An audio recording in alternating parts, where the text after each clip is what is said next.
What's good, y'all? Marion Gates, also known as Phenomenon. If you're new to the channel, subscribe, hit that notification bell, comment, like, and if you really enjoy my content, share it.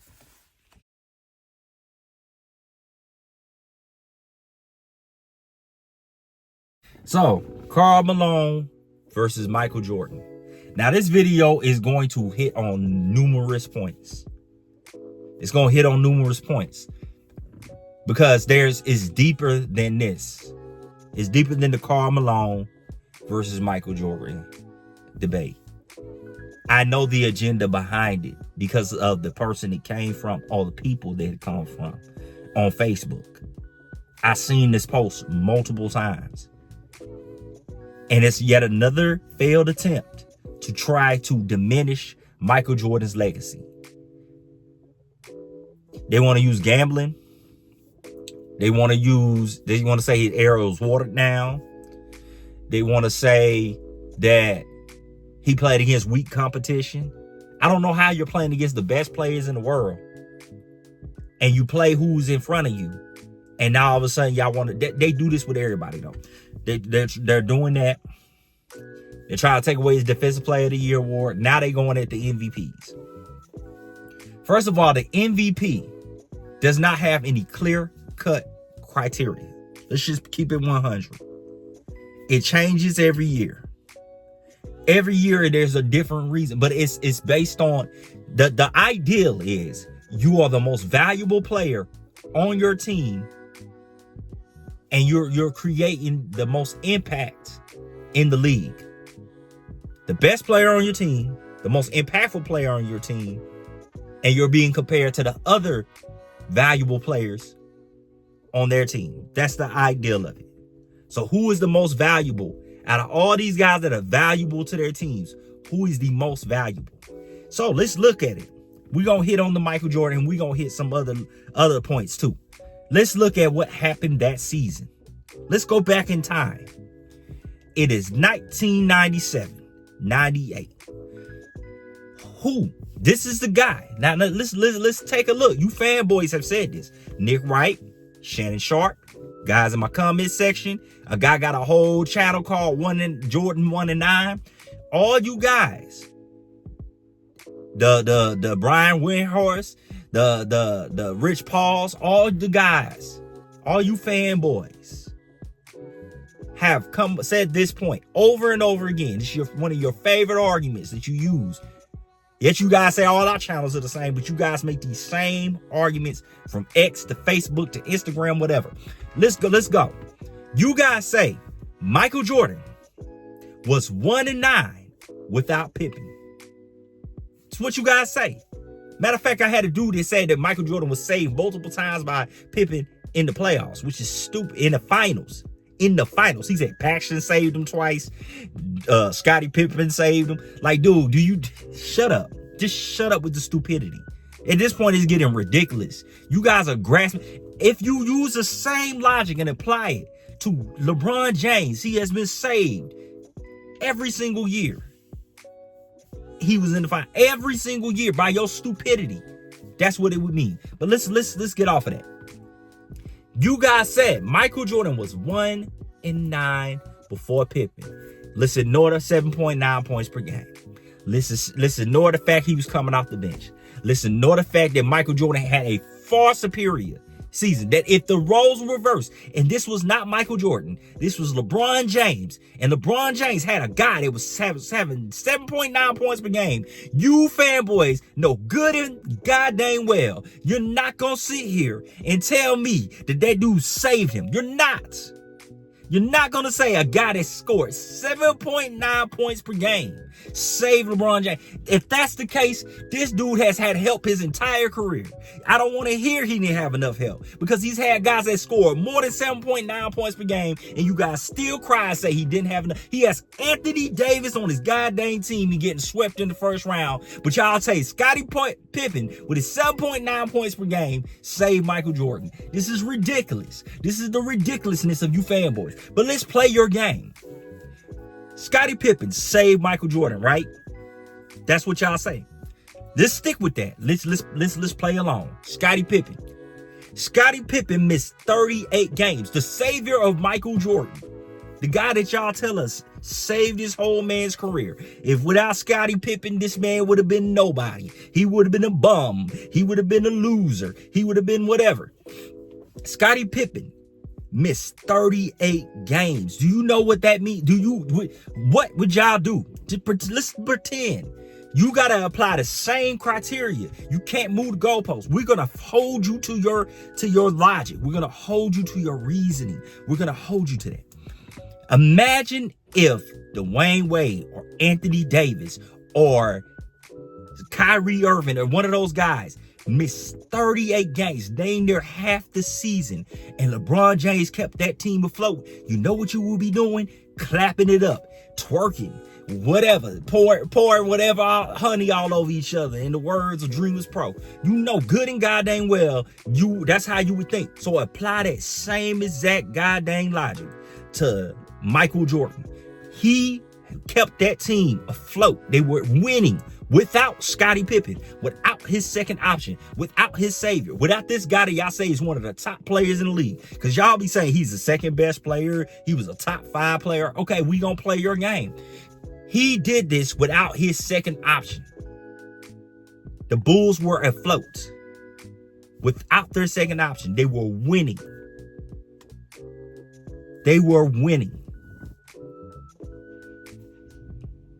That was factored in, that the savior of Michael Jordan wasn't there to save him, and Michael Jordan was still able to keep that team afloat. That's why he won the MVP, and he put up good stats, really good stats, since you guys love stats. Those things matter. His impact on that team for what he needed to do. He's not a rebounder. Can he rebound? Yes, but he's not. This is Michael Jordan at 35 years old. Y'all love to bring up age when it comes to LeBron James. 35 years old. He's not in the era where you can get rebounds and assists like that. He's not in a high-paced era. I know these inflated stats have you so brainwashed. I know the fact that guys don't really have real positions anymore blows your mind. You don't understand the time period in which he lived in. So let's take it back. He's a shooting guard. This dude made the first team of shooting guards. This dude was on an all defensive team as a shooting guard. LeBron James ain't on no all first teams, but y'all still be calling this man the MVP and the best player in the world. Michael Jordan truly was a great two-way player at 35 years old. They don't just factor in points, rebounds, and assists. They factor in your defensive impact, and defense ain't just based on blocks and steals. I know this is news to you fanboys. I know you're blown away. Like, what?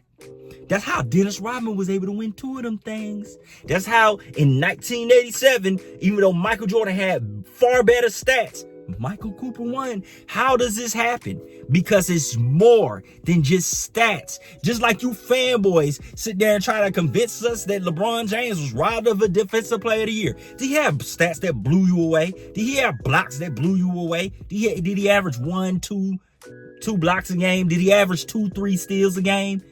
No, he did not. Yet y'all still try to convince us that this man deserved the defensive play, because defense is more than blocks and steals. So Michael Jordan's defensive impact, on top of the fact that he didn't have Scottie Pippen, on top of the fact that he's their primary scorer, those all factored in him winning the MVP. People said he should have won it the year before. He wins it in 98. It's not a crime. It's not beyond reason that he won. It's not like this dude was nowhere near. Like, he was averaging 19 points, 2 assists, and 2 rebounds, and they gave it to him. No. He put up the stats. He had the same exact record as Karl Malone. You guys need to get over this whole stat thing. Stats are tell a bit of the story. It don't tell the full story. There are plenty of guys, we've seen them, that do put up great stats on bad teams, but they're not on the level of guys that scored less points than them. Just because you score 25 points per game. Do you think Isaiah Thomas, not the Isaiah Thomas of Detroit Pistons, you really think Isaiah Thomas is one of the greatest players of all time? He put up great stats. He was scoring like a mug because he was doing that on the team that he was on. But you put Isaiah with another great, that's going to be the truth. You put Michael Jordan with another great, Michael Jordan is the best player. We put LeBron James on these other teams, he automatically became the best player. Not the first year in Miami, but common sense tells you put Larry Bird on the team, he's going to be the best player. It don't matter whose team it is. Automatically, you know who the guy is and who isn't. It doesn't matter. There's plenty of guys throughout the league history that have put up phenomenal numbers. Gilbert Arenas put up phenomenal numbers. He's not considered an all-time great. There's lots of guys on bad teams that put up great numbers. And when you put them on a real team, all of a sudden they're a different player. It's good. It's easy to look good. If you play with a whole bunch of scrubs, you go to a high school with a bunch of scrubs. It's one thing to be the best player on a bad team. It's another thing to be the best player on a great team. When you got all these other dudes that's great players, because y'all say Michael Jordan played on great teams, right? He was the best player on the best teams. That means he stood out above everybody else. It's easy to look good when you don't have anybody else that can compete for your spot. But when you're that guy, it don't matter what team you go on, you're that guy. I don't understand what part of this you don't understand. You put Michael Jordan on any other team, he's that dude. Switch him with Penny Hardaway on the Magic. You don't think the Orlando Magic are now a championship team? Y'all understand that when it comes to your boy LeBron, but you don't seem to understand that that's the value of Michael Jordan. Karl Malone didn't win squat. He didn't. He was not a better player than Michael Jordan. All them rebounds and points that he put up, that y'all sit there and palm over, which y'all really aren't Karl Malone fans. Stop acting like you're defending Karl Malone, because I know exactly what I said. You guys are only saying this because you're trying to diminish Michael Jordan. You really know in your brain, you're not so dumb that you think that Karl Malone is a better player than Michael Jordan. You don't think Karl Malone is a more valuable player than Michael Jordan. You don't think this. You don't think this. So back to my original, I had a phone call, but let's go ahead and put a nice little bow on this. Y'all talk about stats. And Karl Malone was robbed because look at the stats. You know, the year that Wilt Chamberlain averaged 50 points per game, he did not win the MVP. So this is not just something brand new. I know it's new to you fanboys. You don't study basketball history. You don't know. They even understood back then, it's never really been about just stats. It's about your impact. Defensively, all that. It's not just about stats. It's about your impact. There are a lot of guys that put up a whole bunch of empty stats. We see Dak Prescott do it in the NFL. We've seen plenty of guys that put up great, phenomenal stats, but it doesn't result in wins. It's a team sport. At the end of the day, I know you guys don't understand this. It is a team sport. It is not about one individual. I know y'all have a hard time comprehending this. They made the whole Olympics about LeBron James. People, y'all anti-American because y'all don't want to see Team USA win because LeBron James. The whole thing was about LeBron James, bro. It's hard. They didn't make it about Team USA. Had they made it about Team USA, I promise you, people would have viewed it a whole lot different. America is not about individuals. It's not about an individual. America is about the people. It's about the team. He cannot win. You cannot put LeBron James on the court by himself or with just any group of guys and he's going to win. That's a lie. It's always been a lie. That's any player in the history of the game. You can't just throw a whole bunch of guys. You had this superstar like high school. You can do that in high school. You cannot do that on a professional level. That's why y'all always, you don't have enough help. So when you sit there and you make the whole Olympics about LeBron James, you're kissing his booty the moment that the Olympics start. That's why people had an issue with it. They had no issue with Team USA. They're like, if it's about Team USA, make it about Team USA. But y'all prepping this man to be the Olympic MVP before the Olympics started. That's what people had a problem with. We saw it. Anybody with a brain that has foresight, that can see, you can see the context. You can see the power of suggestion. You can see through the bull. People that can see through the bull saw what it was. So, taking it back to my point, it's not about individual stats. That's how he was able to win the MVP. Because it wasn't about his impact, per se. We seen AOH, all these dudes, they show you the impact. This dude still doesn't play defense. He is a liability the way he gets buckets. Y'all just look at the stats. Y'all don't look at what every 30 point per game ain't the same. Every team 10 rebound game ain't the same. Every 10 assist game ain't the same. If you do it within the flow of the offense and you're actually making your teammates better and guys are moving the ball and playing as a team, your statistics not going to look the same as somebody that everything runs through them. I promise you. But your team is going to win more than when you got to be one individual. You are going to always beat the individual. That's why LeBron James has a losing record in the finals. You will always beat the individual with great team play. That's why Steph Curry has a winning record against LeBron. Because everything, you shut down LeBron, you shut down the offense. He only knows how to play one way. That's why he was shut down by the Spurs. The Spurs were not no unbeatable team. But the reason why he gets shellacked, y'all, it's like I said before. If you sit there and you're beating tomato cans to get to the championship bout, and you get to the championship bout, and that dude mops the floor with you, you don't belong there. It doesn't matter. No one is going to look at you and say, well, at least he made it. They're not. They're not going to give you a curve and be like, well, he's the better boxer, even though he has a losing record in championship bouts and he's getting mopped. It's not like it's a close fight. It's one thing if every series he had went 7 games or something like that. We would even look at it even differently. But you're not even competitive, dude. You get swept. He's been swept twice. Gentleman swept twice. And other times he had a 2-1 lead and got beaten 6 games. He's only won 1 championship in convincing fashion. That bubble championship, why you get taken 6 games by a wounded Heat team with no Pantheon great, and you got 2 of them? Y'all sit there and try to talk about Michael Jordan's competition.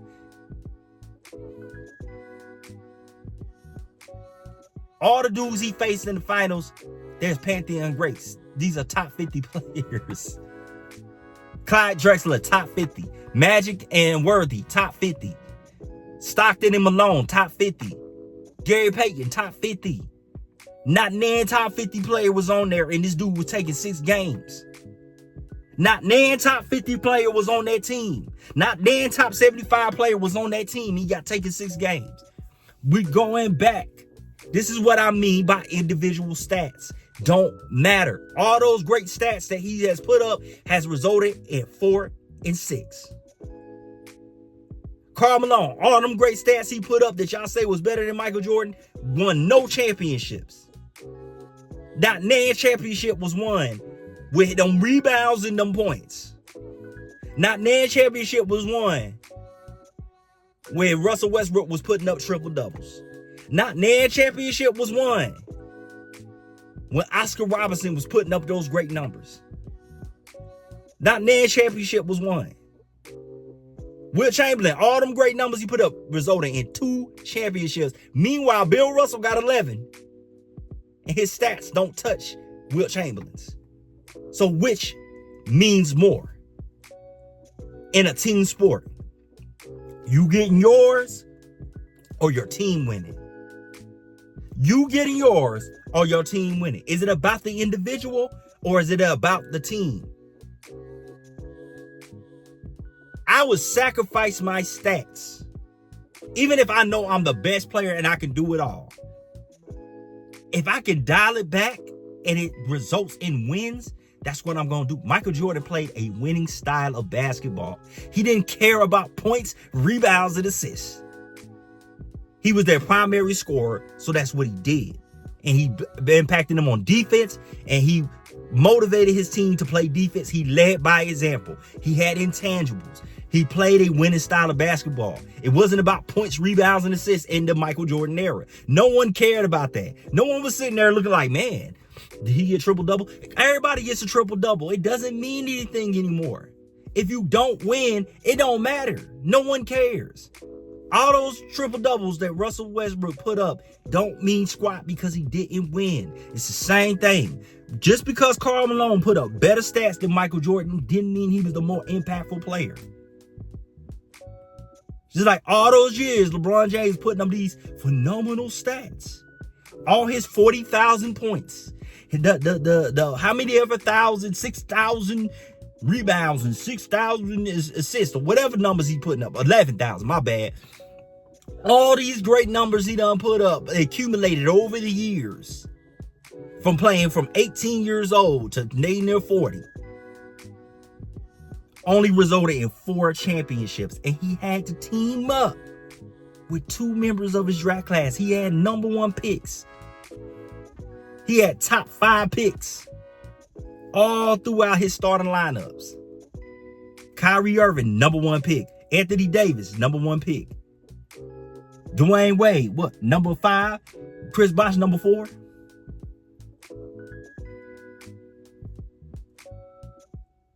He traded the number 1 pick to get Kevin Love. Dwight Howard, number 1 pick. 4 championships. Dude had a team of 6 Hall of Famers on his team. He had Carmelo Anthony, Rajon Rondo, Dwight Howard, Anthony Davis, Russell Westbrook, and himself. And they missed the playoffs. And this is not. Every single time y'all this type of stuff happens, y'all move the goalposts again. This is why y'all so desperate. This is why the Olympic MVP was so important to y'all. This is why tearing down Michael Jordan's MVP season against Karl Malone, despite the illogicalness of it all, y'all do it. You don't care about logic. You don't care about reason. You don't care about the story. You don't care about the facts. You don't care about it. You sit there and pretend like you care about facts. Dude, sit there. This is the last thing I'm going to say. This is off topic now. We've done with that. Michael Jordan deserved the MVP in 1998. Tell me your thoughts in the comments section. If you disagree, go ahead. I don't care. To me, Karl Malone did not deserve the MVP in 1998. He was not robbed. If he would have won it, I would have felt no type of way either, because they both had the same exact record. But to me, Michael Jordan had the most impact. There was no robbery in this. Both of the guys. That's why Karl Malone was number 2. Stop acting like Karl Malone was like number 5 and 6 and he put up this phenomenal season, 6-2 wins. You try to figure out how this happened. Anyway, let's get to this point. To wrap this whole thing up. Fanboys, I know your desperation is here. As LeBron James' career is coming to an end, you know he's not going to get 6 championships. Dude, move to the West. Why all of a sudden in the West he's not as dominant? Even though he's putting up numbers from 25. Even though Chris Broussard sit there and tried to tell us that LeBron James is the best American player.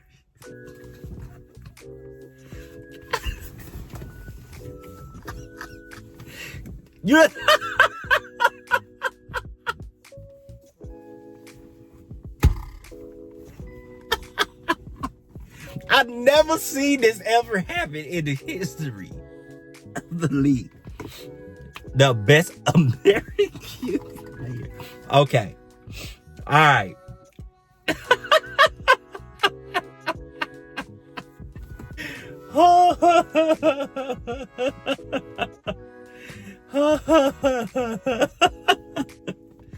The best American player. Explain this, fanboy. Chris Broussard say this. I saw AOH. LeBron James he said LeBron James is the best American player. He's playing with Anthony Davis, who is another top 10 player. So he's the best American player.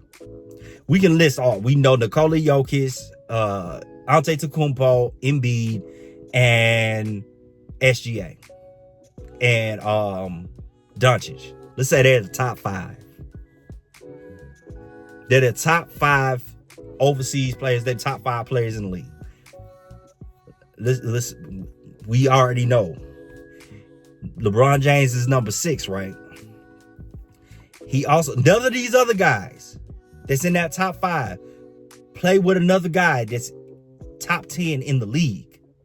So LeBron James is the best American player, which means at worst, let's say he's the number 6 player in the world. Anthony Davis at worst is number 10. If not number 8, 8, he's either number 10, 9, 8, or 7. So you have Anthony Davis and LeBron James on the same team. They have the complementary players.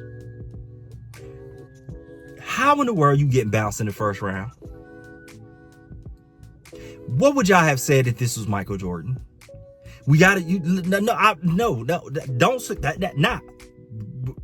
What would you have said if Michael Jordan was called the best player in the league, or the best American player, and he played with Scottie Pippen? You guys, Scottie Pippen is not a top 10 player of all time. But at the time, he was the top 10 player in the league. If Michael Jordan was getting bounced in the first round, you guys laugh at him when he didn't have Scottie Pippen. You guys sit there and said, how you get bounced in the first round? And he had no Scottie Pippen. LeBron James has a Scottie Pippen.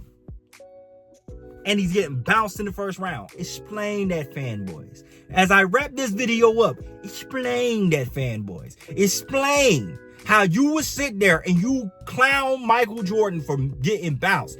When he was with Washington Wizards, he missed the playoffs twice. You sit there and clown him for that. LeBron James has missed the playoffs twice since being with the Lakers.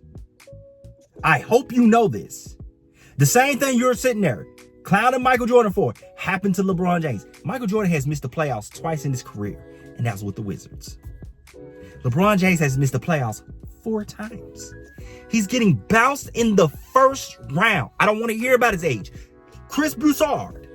And you fanboys say he's one of the best. He's a top 10 player. He's playing with another top 10 player, and he's getting bounced in the first round. Had that happen to Michael Jordan, you know good and goddamn well y'all be clowning. But you sit there with a straight face and you watch LeBron James, who's supposed to be a top 10 player, by y'all logic, by y'all own words, by Chris Broussard, by you fanboys out there trying to tell us this, and he's getting bounced in the first round?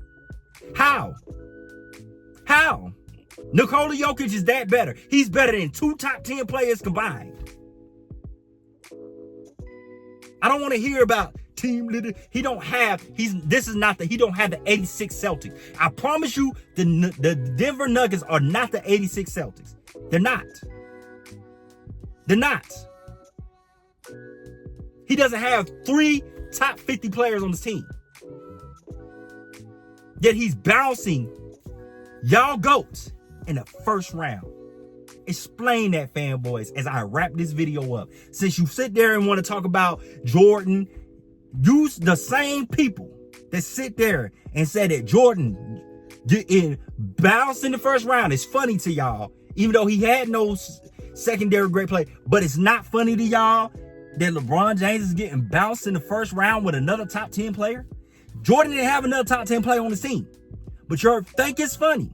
But it's not funny. It's not absolutely hilarious to you that LeBron James is... This is why I don't take y'all serious. Anyway, tell me your thoughts in the comment section. Like, subscribe, and if you really enjoyed my content, share it.